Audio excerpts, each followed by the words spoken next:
నమస్తే.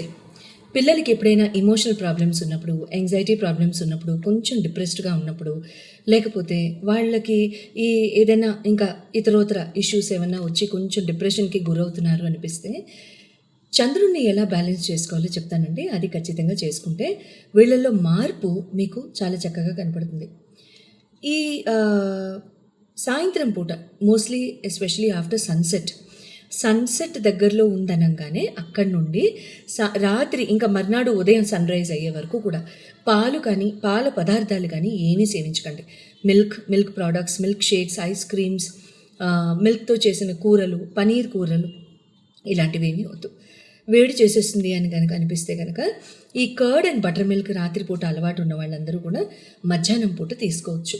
దాంతో మీకు ఎమోషనల్ స్టెబిలిటీ జనరల్‌గా ఎక్కువ అవుతూ ఉంటుంది. ఎమోషనల్ స్టెబిలిటీ లేని వాళ్ళు కానివ్వండి, వాళ్ళు కూడా ఈ రెమెడీని చక్కగా చేసుకోవచ్చు. పిల్లలే కాదు, పెద్దవాళ్ళకి చేయొచ్చా? పెద్దవాళ్ళు కూడా కాస్త ఇంట్లో ముభావంగా ఉంటారు.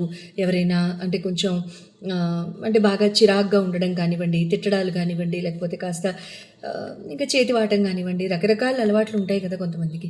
అలాంటివి ఉన్నవాళ్ళకు కూడా ఇది అంటే ఒక రకంగా ఇంకొకళ్ళ మనసు పీడ మనం చేయగలుగుతున్నాము అంటే స్వభావం ఎలా ఉందని అర్థం.